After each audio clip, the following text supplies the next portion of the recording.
Hey, welcome. Today we're going to take a task that can feel, absolutely monumental, starting a legal research paper and turn it into a totally manageable journey. And for that, we've got a clear, reliable map. So, okay, let's dive right in. We've all been there, right? That blank page, the blinking cursor, it can be seriously intimidating.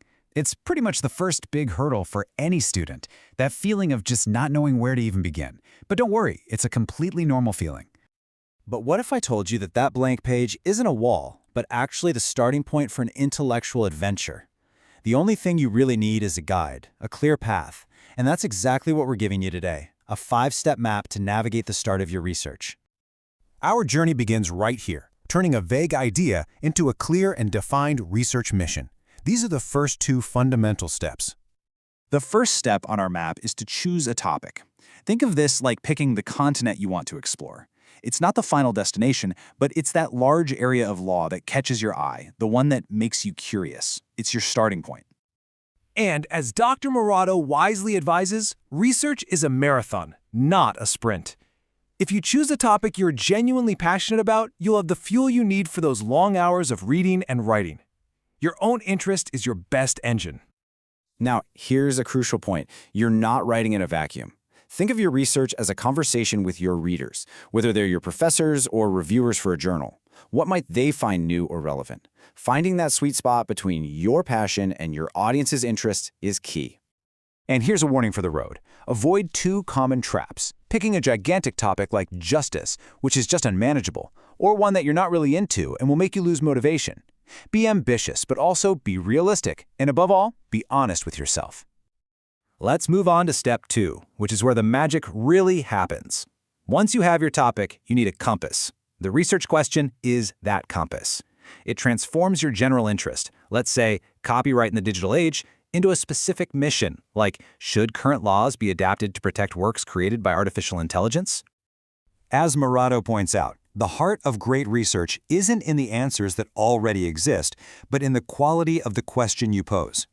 A powerful question opens doors, sparks debate, and forces you to think critically and originally. Here's the key. If your question can be answered with a quick Google search, it's not a research question. A strong question requires you to build an argument, weigh evidence, and reach a reasoned conclusion. It invites you to think, not just to report. Watch out for this detour. Questions like who presented the reform will lead you to write a summary of facts, a report. Your goal is to go beyond that, to analyze, interpret, and argue. Your work should be a thesis, not just a chronicle. Excellent. We've got a topic and a question. Now, in the second part of our map, we're going to chart the course of our argument. We'll formulate a tentative answer and gather our provisions, the sources, to defend it. Step 3 is proposing a hypothesis. What's that? It's your bold answer to the question you formulated. It's your position, your central argument.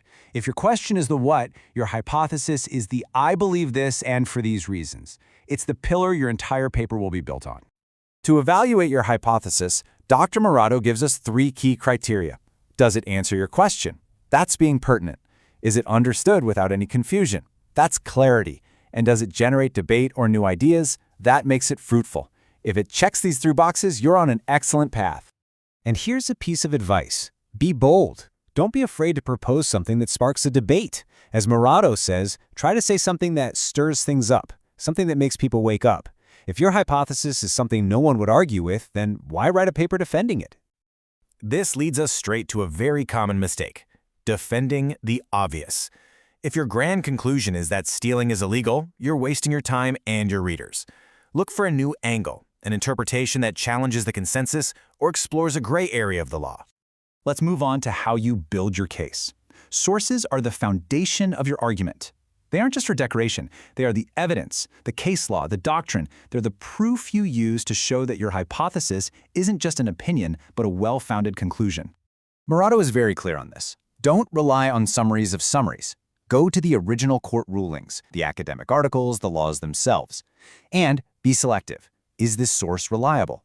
Does it actually support my point? The quality of your sources determines the strength of your argument.